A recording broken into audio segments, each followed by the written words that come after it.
Stanley Wineman TV. I am your host, Stan Rattan, and this is the Blue Collar Wine Show, where I try to help you spend your wine dollars wisely. But we're not going to talk about wine today. This is my first episode about distilled spirits, and I'm privileged to have with me Matt Howell. Matt? Hello? Hey, Stan. Say hello. Yeah. You give her like, we're not live. We will be on YouTube tomorrow though. And Maddie used to call me as a wine sales rep for Grape Expectations. Sold what? About four and a half years? About 4 years. Yeah.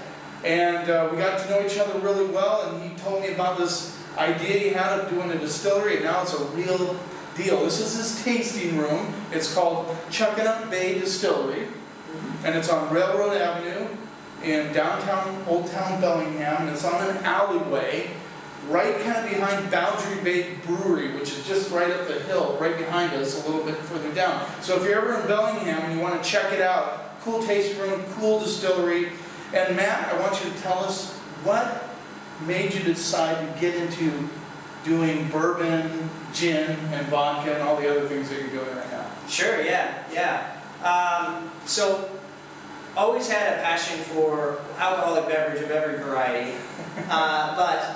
but really kind of came to have a love of gin through a bottle of gin that I'd actually received from my grandfather when my mom said he could no longer drink, and it was just this old, beautiful bottle of gin, and it was one of the first real aha moments. Like you have these moments with, whether it's a wine or food or whatever, you're like, wow, that can be something that you just didn't even imagine, and it was just nuanced and beautiful. And for the longest time when I was selling wine, we opened like 18 to 20 bottles a week or whatever, and you have lots of wine left over. You sample out as much as you can, give away, but inevitably you end up with some, and you throw it in a distillery, see what you do, and you start making gin, and it's just becomes a passion, and go from there. So you actually made gin out of wine? Sure, yeah. Wow. Yeah. I didn't hear that story. So do you remember the gin that you inherited from your grandfather? Do you remember the name of it? Yeah, it was an old Kimberly gin. It was like in this multifaceted bottle with all these different faces, and I should have kept the bottle. It was just beautiful. Sure, it was one of those leaded glass, so I'm sure I ingested a lot of lead with that one, but it was something special. Well, you never guess it. He's actually gotten skinnier. You're already a skinner, and I've gotten heavier. So, that's just the way life goes sometimes, right? So you started off with potato vodka. Mm-hmm. Yeah, the first product. And you entered that into the New York competition. Yeah, the International Spirits Competition. You got a double gold. Yeah, we were super fortunate. One of 2 distilleries in the world to receive a double gold. Now, how many entries are in that? 400 distilleries. Wow, that's crazy. Yeah. So, gets a double gold for his first vodka, and then they gave you Distillery of the Year. Yeah, they did. Washington State Distillery of the Year. Yeah, and you were only open, 4 months? Yeah, about that. Yeah, about that. So he's a rising star. He's a shooting star in the distillery business, and we actually started talking about doing this video probably a couple years ago when I first started doing YouTube. And Bellingham isn't that far away, but everything's tough and getting everything together. So today I came up here and we're doing it, and he just released a bourbon. I want to show you guys the bottle. How long has it been since you released your bourbon? It has now been a month. 1 month. 1 month. Okay. This is hot off the press. I'm a big bourbon guy, but I want to show you the label. So there's his label, Chuckanuck Bay Distillery, and he poured me a sample of this bourbon. Let's get this a little tighter. There we go. And I'm telling you, being a bourbon aficionado, there's a lot of things we look for, at least what I look for in bourbon. You can disagree or agree with me, whatever you want to do, is how smooth it is, how much flavor it has. Those are probably the key elements of a good bourbon. Yeah, sure. You don't just want a burn. Right. So I guess some people do, but I don't. I want flavor, and I like the heat. I like to have a little bit of bite, but also smooth. Sure. Yeah. One of my favorites is Buffalo Trace. Yeah, they do a great job. Yeah. But I tried this bourbon.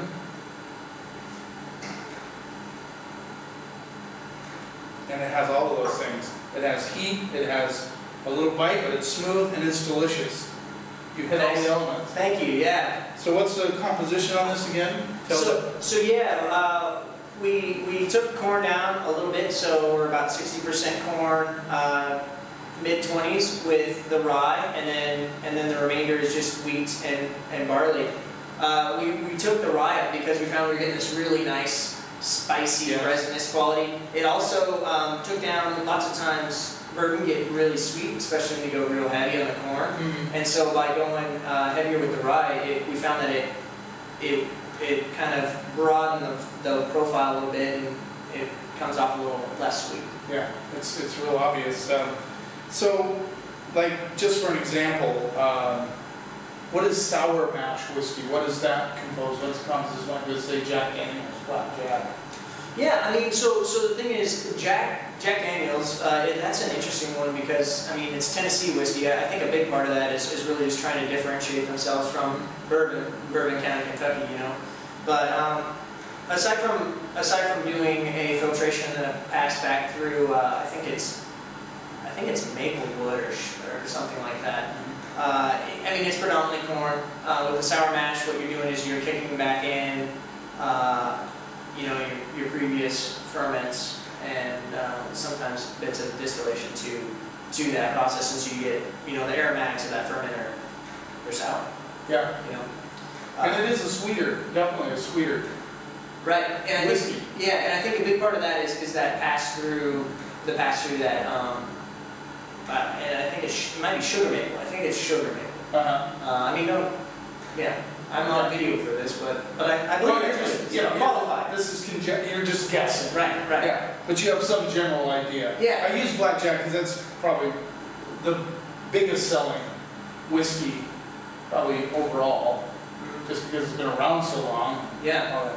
Now you say you're his distributor. Just for those of you who watch this, who may be in the state of Washington, they have a distributor now. They go to Spokane too, right? Yep. It's called Noble Wines Distributing, and they do wine and spirits and beer. So if you're in the state and you're watching this video and you want to know where to get Chuckanut Bay Distillery whiskey, vodka, potato vodka, he does this is a really cool one. We sell a ton of this at our store. It's called Old Busker Coffee Liqueur. This stuff is amazing. And what kind of coffee do you use in this? We use a cold brew coffee that we work with Woods Coffee here in Whatcom County. Okay. Yeah. Oh, right above you. Yeah. Woods Coffee. They do their own coffee beans. Yeah. Cool. Anyway, excellent stuff. I mean, this is amazing, and you know, it's not cheap compared to some other. Capali is what? Yeah, it's about double the price of Capali, which is. Where's that from? Italy? I don't know. I can't remember. Yeah. Anyway, but that being said, for that level or price level to sell that well, that's pretty impressive. That means that the quality is there, because you can ask the price, but when they try it, if it doesn't match the quality, Yeah. you know, they give up on it. But obviously we have return customers, and that's pretty amazing. But I think we've ordered a case over the last couple of months, which is pretty good for a coffee liqueur. And then you do this little guy, you gotta tell him about Krampus. Oh yeah, sure. I won't tell you my inside joke on that one, that probably wouldn't be appropriate for YouTube. I want to show you, but just tell the story behind Krampus. Sure. So Krampus. This is inspired by an old Bavarian recipe. We have a hazelnut farmer here in the county, and then lots of beekeepers, and so we knew we kind of had like these basic components, and we wanted to do a winter-specific spirit. So we just started playing around with like toasted hazelnuts in with our wheat spirit that we make from a farmer here that grows wheat for us in the county, and then sweetening it with honey and then adding different spices. And so that's really that's the big part of that. But we knew we wanted it, you know, if you're going to call it Krampus, it needs to be like high alcohol. So we bottle 55%, pretty high octane. 110 proof? 110 proof, so high octane stuff, but it shows a real ability to, I mean, I love it on its own, that's how I drink it, but I mean, it makes some fantastic drinks. So why did you decide to use this dude on the front? Tell the story about Sure, yeah, So, so, I didn't know. I mean, Right. it's not my thing, but he told me about it. It was pretty interesting. So- yeah, so that was kind of paying homage back to its roots, where we kind of drew inspiration for the recipe, which was Bavarian. So in Austria, and in parts of Germany as well, like in that area, Krampus is like an event. You know, there's Krampus night in which people get dressed up as Krampus and they'll go chase around people in the streets. You know, and we kind of like that. You know, a little bit of this idea of like a little bit of naughty, like in a really high alcohol beverage for the winter season. Didn't he steal? What did he steal? He stole. So on our label here, we got him with a bottle in hand, and then in his bag having full of bottles. But I mean, this is kind of a take on a traditional imagery. I mean, there's lots of these images that have been drawn for quite a long time. And typically in the backpack, you have children. Oh, And he's taking away the naughty children. You know, he doesn't just deliver coal, but he's taking the naughty little kids. And then typically in the hand, instead of a bottle, he's got a switch that that he hits kids with. We don't condone that, nor do we promote that, right? And well, I didn't know anything about it. I'm sure there's probably some of you history buffs out there that know that story, but most of us don't. I thought it was pretty funny, but now it's turned into more of a he steals other things. Oh yeah. Yeah. Well, in this case, he's stealing bottles. He's stealing bottles. Yeah, that's much better. Yeah. He can crack a whip on empty bottles. It's okay. Right. No lawsuits there. So Matt started this whole project while he was selling wine, and it was funny because he'd come to the store and he'd be really tired because he had to build this boiler room, and he was doing all that stuff while he was selling wine. And in 2013, July of 2013, he finally cut the cord, started full time. And now you're talking about people in other states are starting to show interest in this, and so he's got to ramp up production. He's got an empty nest next door, so. How many fermenters do you have now? You said 5? We got 6. 6? Yeah, 6 fermenters. And how many distillers do you have? So we've got one still with a couple secondary columns. Okay. And then one mash tun. And are you looking to age some bourbon, like have some aged bourbon? So this bourbon was in barrel 13 months. Okay. Are you looking to go longer? Go longer on some of them? It would be great. I mean, a big part of that is just finding the space. Sure. You know, but really, if we were going to go longer than that, it would be we'd go straight bourbon, starting with straight bourbon. So that's 2 years in barrel, and we start looking at 53s, and that's definitely of interest. Right now in the docket, we pretty much settled on 30-gallon barrels. We really like that size, what they do, and also just as a function of the amount of space we have available. But once we have more space, yeah, it'd be great to start to implement that sort of an aging program. We've grown leaps and bounds since the first time he started talking about this. So I imagine great things for Matt Howell and Chuckanut Bay Distillery in the near future. So seriously, if you're up in Bellingham, Washington, you're near Railroad Avenue, you can see a sign on the side of the building. It's right in the back alley of Boundary Bay Brewery, which is a very popular brewery here in Bellingham. And stop by and say hi to Matt and try some of his wares because he does an excellent job. By the way, I think your potato vodka is the best vodka I've ever had. Oh wow, thank you. In my life. Period. I mean, honestly. Not because I like Matty. I speak it like it is, right? Yeah. I don't hold back. I wouldn't even say it in front of him if I didn't like it, but it's the best vodka I ever had. In fact, the owner of the store tried it. It was a little too much for him because he's a Kettle One guy. Yeah. And so, how many times do you distill down the vodka? Yeah, so for us, it's not really a function of like number of times. Like we see that mostly as like a marketing ploy. Sure. It's all about cuts, you know. I mean, so sometimes portions of it may take as little as 3 distillations. I mean, other parts of it may take as much as 10. Who knows? It's just like we just make the cuts when it tastes right. What you want it to taste. Oh, and just stay here, Matty. I want you to explain over here. I'm going to tip up the camera. Sure. So you can see over his head. This is a good part of the story. Before we finish up, I want you to see, I'm going to aim the camera up. above Maddie's head. What is that all about, Matt? All right, yeah, so this is a bike that my friend Kevin and I put together. And so on this guy, we crushed the initial 13,000 pounds of Yukon Gold potatoes for our potato vodka. That's And- good. So you had it attached to your masher? Or Yeah, your- well, yeah, we have a grinder that we had on the back of it, and so yeah, we just pedal and you crush those things up. It's a lot like riding a bike on the beach, not terribly pleasant, but you got the job done. And it sounds like a lot of potatoes, and it is, but it takes a whole lot of potatoes to make vodka. Yeah. So how long did that take?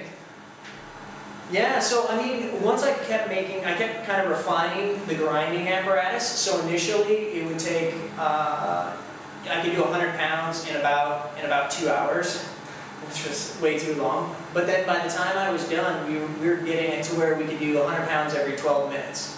Okay. Yeah, so it actually Cool. got pretty efficient. All right.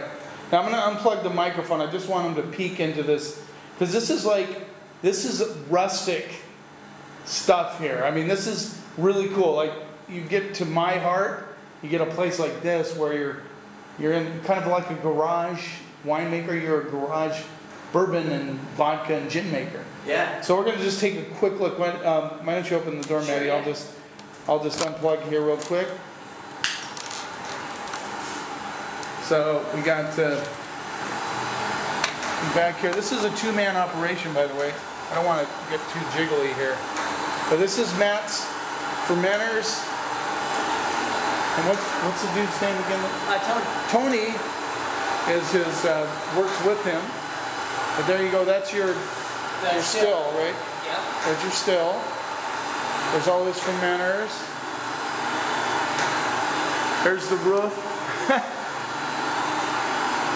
There's some other, these are some other fermenters that he has, that he uses to supplement what he's doing. All right. Just wanted to show that real quick.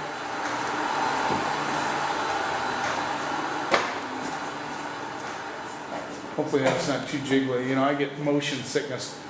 Remember that movie where they had the real cameras? Do you remember that? What was that movie? Blair Witch.